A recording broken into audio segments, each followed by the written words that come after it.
دربار یزید میں جناب زینب کا خطبہ۔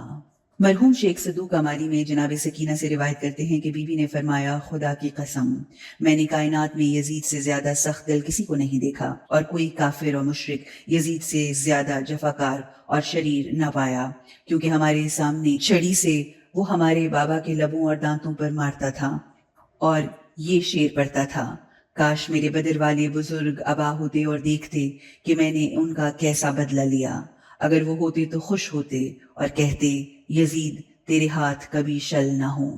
اس مقام پر جناب زینب بنت علی کی برداشت کی حد ختم ہو گئی اور صبر کا پیمانہ لبریز ہو گیا۔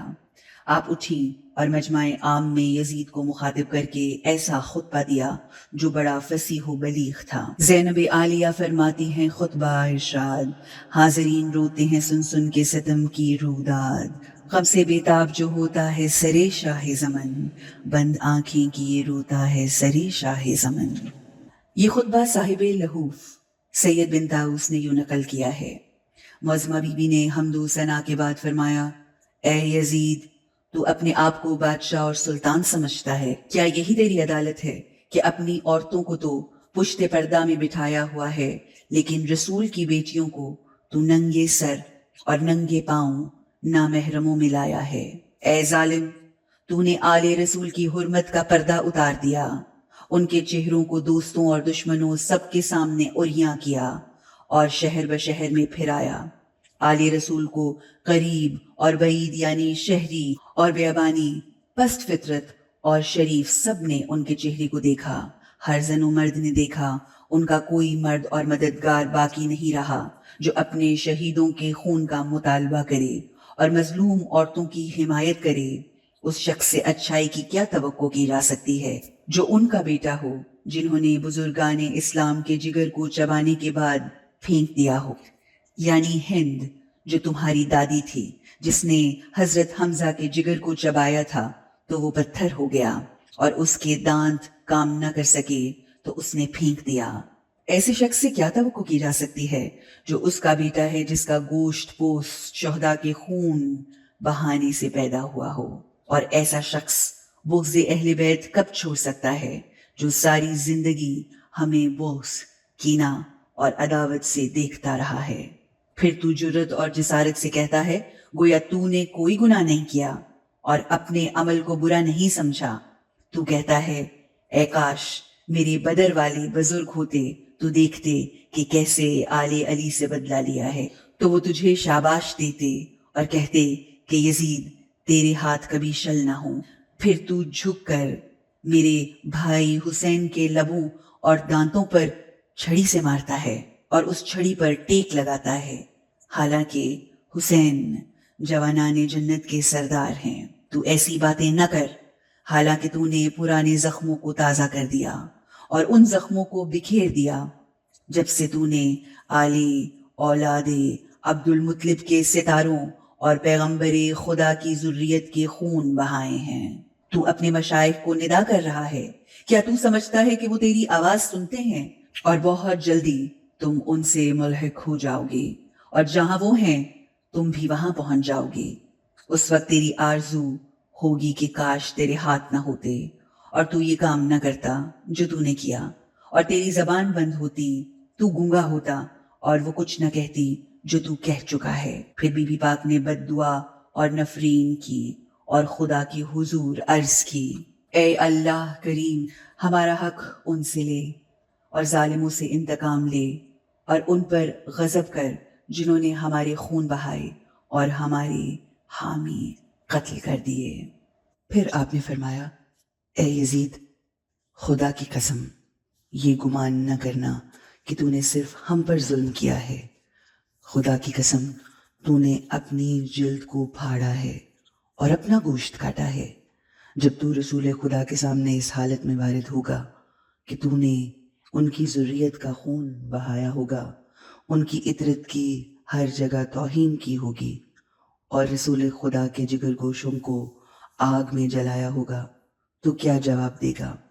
اور رسول پاک ہمارے چہروں کو اپنی آستین رحمت سے صاف کریں گے اور ہمارا انتقام لیں گے۔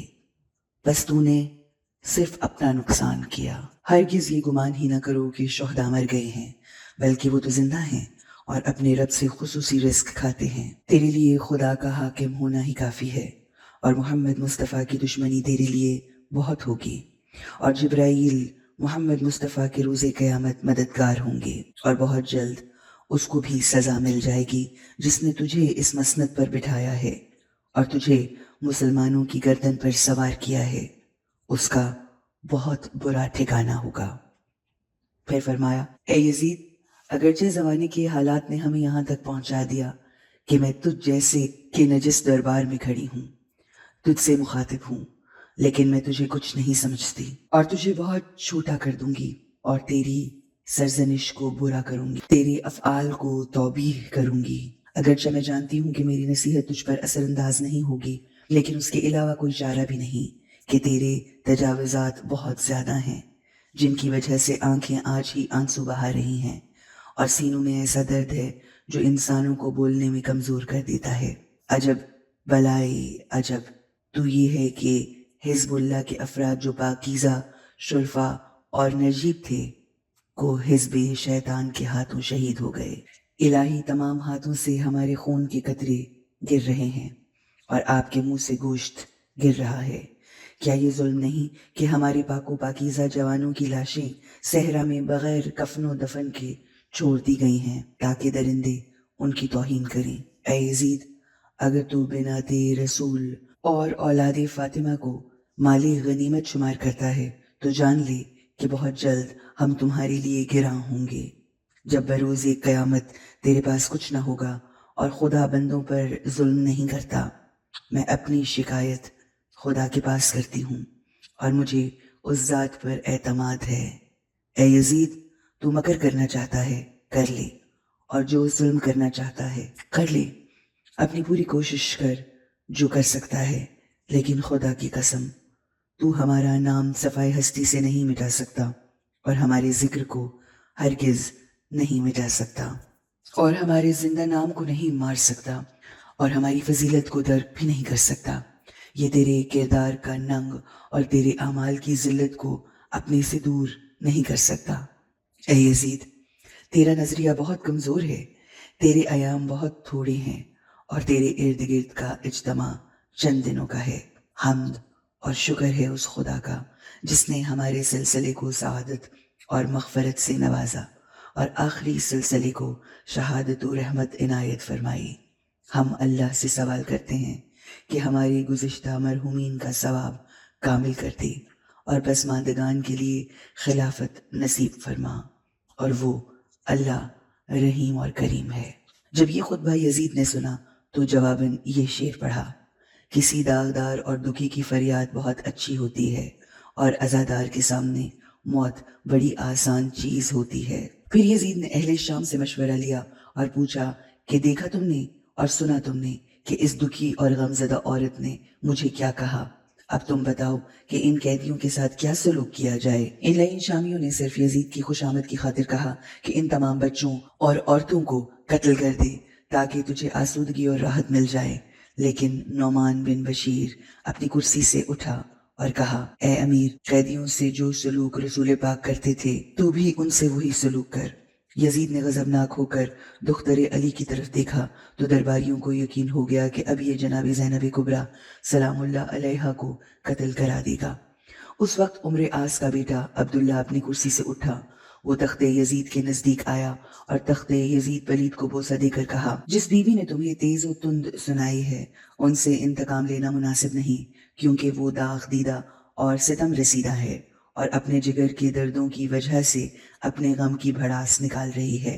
آخر ان کا اتنا بڑا نقصان ہوا ہے۔ بس یزید کا غصہ ٹھنڈا ہو گیا۔